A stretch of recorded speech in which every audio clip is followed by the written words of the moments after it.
अस्सलाम वालेकुम और रिव्यूज पे में खुशामदीद। मेरा नाम आमिर है और दोस्तों ये है Vivo Y29। Vivo की तरफ से एक और नया मिड रेंज हैंडसेट। पाकिस्तान में इसके दो वेरिएंट्स लॉन्च हो रहे हैं, 8128 जो कि 49999 का है और 8256 जो कि 54999 का है। और आप में से वो लोग जो स्मार्टफोन्स को फॉलो करते हैं वो जानते होंगे कि ये 50 से 55 हजार वाला प्राइस पॉइंट इस वक्त बहुत ही ज्यादा हॉट चल रहा है।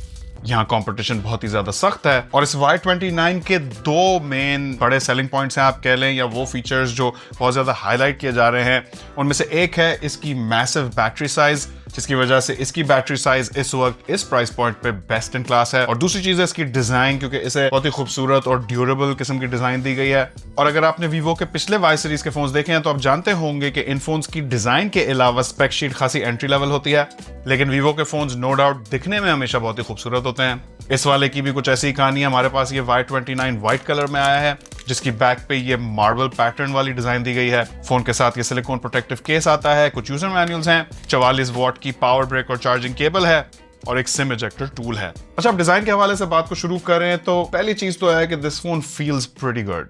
इवन दो यहाँ बिल्ड पूरी प्लास्टिक की है तो बैक और फ्रेम दोनों प्लास्टिक में बनाई गई हैं। इस एलिगेंट व्हाइट कलर के अलावा ये फोन नोबल ब्राउन में भी अवेलेबल है, जो कि मैट फिनिश वाला डार्क ब्राउन कलर है। वो वाला भी मुझे दिखने में काफी इंटरेस्टिंग लग रहा है। लेकिन coming back to this white one, तो यहाँ बैक ग्लॉसी फिनिश में दी गई है। और एक अच्छी बात यह है कि व्हाइट होने के बावजूद भी आपको इस पे फिंगरप्रिंट ज्यादा नहीं दिखेंगे।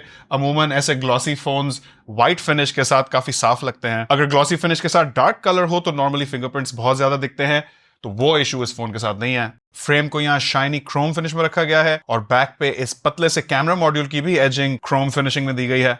फिजिकल डायमेंशंस की बात करें तो ये डेफिनेटली एक बीफी फोन है। यहाँ वजन 208 ग्राम्स है और thickness 8.2 millimetre. So it's definitely a Chunky boy. अच्छा, यहाँ ये नोट करें कि जो ब्राउन वाला है वो इस वाले से थोड़ा सा पतला और थोड़ा सा हल्का भी है। फोन में IP64 स्प्लैश रेजिस्टेंस दी गई है, जिससे इस फोन को आप पानी के नीचे खंगाल सकते हैं थोड़ा बहुत और बारिश में भी घूम सकते हैं। लेकिन 50,000 के आसपास प्राइस पॉइंट पे I think IP64 bare minimum है। अगर आप ढूंढें तो आई एम श्योर आपको इससे बेहतर रेजिस्टेंस इस प्राइस पॉइंट पे मिल जाएगी। अब जैसे कि मैंने आपको इंट्रो में बताया, इस फोन की डिजाइन और खास तौर पर इसकी ड्यूरेबिलिटी को बहुत ही मार्केट किया जा रहा है। तो फोन पे आगे डिस्प्ले के ऊपर स्कॉट ग्लास की प्रोटेक्शन दी गई है और इसकी बॉडी को एंटी ड्रॉप आर्मर डिजाइन के थ्रू ज्यादा ड्यूरेबल बनाया गया है। फोन की फ्रेम में कुशनिंग भी दी गई है ताकि ये ड्रॉप से प्रोटेक्टेड रहे। और यहाँ जैसे हमने कुछ दूसरे फोन्स में भी देखा है, SGS की 5 स्टार ड्रॉप प्रोटेक्शन और US मिलिट्री स्टैंडर्ड 810H की सर्टिफिकेशन भी मौजूद है। अब आ जाए अंदर पीछे कैमरा मॉड्यूल पे, तो ये बैक के साथ बिल्कुल फ्लश है, यानी कि बहुत ही मिनिमल है। आपको यहाँ कैमरा बम्प बहुत ही कम महसूस होता है जब आप इस फोन को डेस्क पे रखते हैं तो। और इस कैमरा मॉड्यूल में है इस फोन का so called dual camera setup. यहाँ कैमरा हार्डवेयर बिल्कुल ही एंट्री लेवल है। तो 50 मेगापिक्सल का मेन कैमरा है विद f1.8 एपर्चर और साथ में 2 मेगापिक्सल का डेप्थ सेंसर है। यहाँ साइड पे एक LED फ्लैश दिया गया है और बाकी जो चीजें आप यहाँ देख रहे हैं वो मेरा ख्याल है सिर्फ डिजाइन के लिए हैं, यानी कि यहाँ कोई ऑरा लाइट नहीं है और मेरा नहीं ख्याल कि इस फोन में कोई फ्लिकर सेंसर भी है। ये जो ब्लैक स्पॉट है आई थिंक ये सिर्फ डिजाइन है। लेकिन for all intends and purposes मेरा ख्याल है कि ये कैमरा बेसिकली एक सोलो कैमरा सेटअप है। यहाँ मैं आपके लिए इसके कुछ इमेज सैंपल्स छोड़ रहा हूँ और आप में से कुछ लोग पोर्ट्रेट फोटोज भी डिमांड करते हैं, तो ये भी आप देख लें। यहाँ परफॉर्मेंस बेसिकली एक बजट या कह लें लोअर मिड रेंज फोन जैसी है। तो बेसिकली ये आपको इस हार्डवेयर के साथ जो बेस्ट पॉसिबल ऑप्शन है वो दे रहा है, लेकिन हार्डवेयर इतना ज्यादा तगड़ा नहीं है। बैक कैमरा का maximum video recording resolution 1080p at 30 frames per second है। आ जाए आगे वाली तरफ तो अगेन बहुत ही एंट्री लेवल सेटअप, 8 मेगापिक्सल का सेल्फी शूटर है। इससे कम सिर्फ 5 मेगापिक्सल होता है। एंड आई मस्ट से कि माजी में जहां हमने Vivo की जानिब से सेल्फी किंग्स देखे हैं, वहां Vivo के फोन में इतना बेसिक कैमरा सेटअप देख के मजा नहीं आता। 8 मेगापिक्सल के सेल्फी कैमरास हम इस वक्त 20 से 30,000 वाले प्राइस पॉइंट में एक्सपेक्ट करते हैं। और इवन दो Vivo की प्रोसेसिंग और एल्गोरिथम्स बहुत ही सॉलिड हैं, इतने लो ग्रेड हार्डवेयर के साथ सॉफ्टवेयर कितना ही कर लेगा यार। आगे वाले कैमरा का भी maximum video recording resolution 1080p at 30 frames per second है। गाइस, अब आगे बढ़ के बात करते हैं इस फोन के डिस्प्ले पे।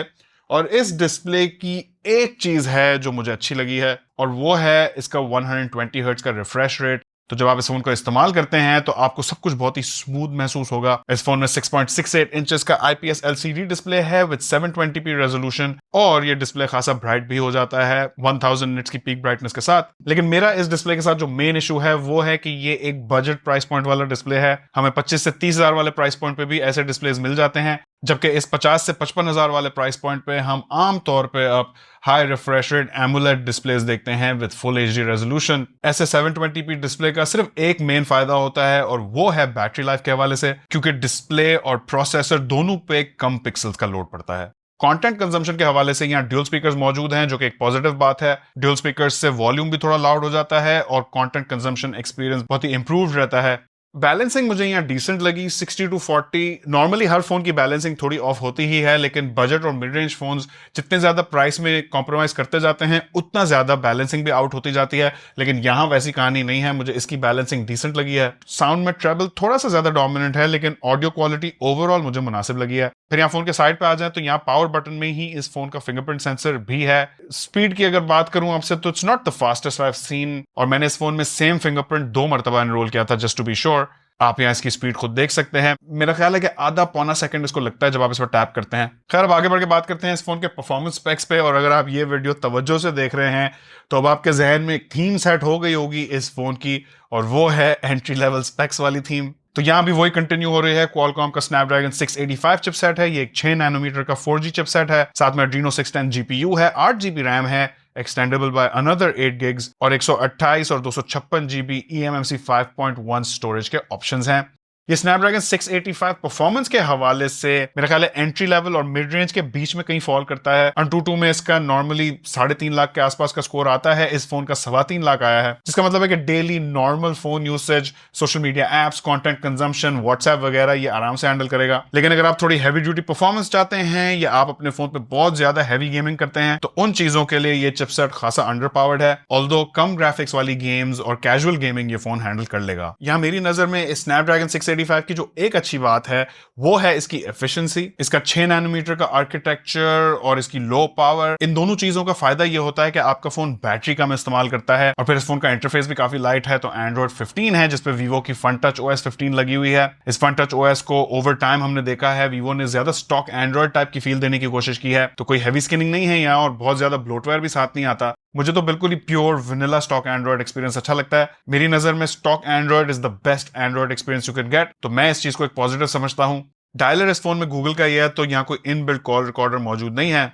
यहाँ बात करेंगे इस फोन के बैटरी और चार्जिंग सेटअप पे, जो कि मेरी नजर में इस फोन का सबसे मेन सेलिंग पॉइंट है, क्योंकि Vivo Y29 में 6500 मिली एम्प पावर की मॉन्स्टर बैटरी दी गई है, जिसे चार्ज करती है Vivo की 44 वॉट्स की फ्लैश चार्जिंग टेक्नोलॉजी। और इससे बकौल Vivo ये फोन 92 मिनट में एम्प्टी से फुल चार्ज हो जाता है। इस वक्त इस प्राइस पॉइंट के ज्यादातर फोन्स 45 वॉट्स के आसपास की चार्जिंग स्पीड ही दे रहे हैं। So from that perspective 44 watts मुनासिब है। और फिर इस बड़ी बैटरी और फास्ट चार्जिंग के कॉम्बिनेशन को जब आप स्नैपड्रैगन 685 जैसे एफिशिएंट प्रोसेसर और 720p डिस्प्ले के साथ कंबाइन कर देते हैं तो इस फोन से आप बहुत जबरदस्त बैटरी लाइफ एक्सपेक्ट कर सकते हैं। मेरी नजर में मिड रेंज में ये वाला फोन बहुत चांस है बैटरी किंग बन जाए, और यही वो वाहिद चीज है जिसपे मैं इस फोन को रेकमेंड कर सकता हूं, यानी कि best in class battery size और लो पावर प्रोसेसर और 720p डिस्प्ले का कॉम्बिनेशन। तो ये फोन एक बार चार्ज हो गया तो आपका एक लंबा अरसा गुजर जाएगा बैटरी खत्म करते करते।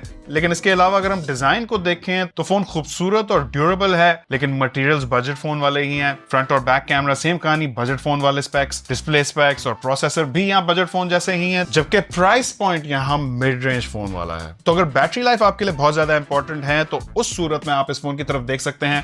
लेकिन अगर आपको एक फोन चाहिए जिसकी बहुत ही स्ट्रॉन्ग स्पेक शीट हो और best of the best display और प्रोसेसर्स हो तो 50-55 हजार वाले प्राइस पॉइंट पे दूसरे ऑप्शंस मार्केट में मौजूद हैं। इस Vivo Y29 पे अपनी राय नीचे कमेंट्स में जरूर देना। चैनल पे नए हैं तो हमें सब्सक्राइब और फॉलो करें। वीडियो पसंद आई तो इसे लाइक और दोस्तों के साथ शेयर करें। आखिर तक देखने का बहुत शुक्रिया। इंशाल्लाह आपसे मुलाकात होगी अगली वीडियो में। अल्लाह हाफिज।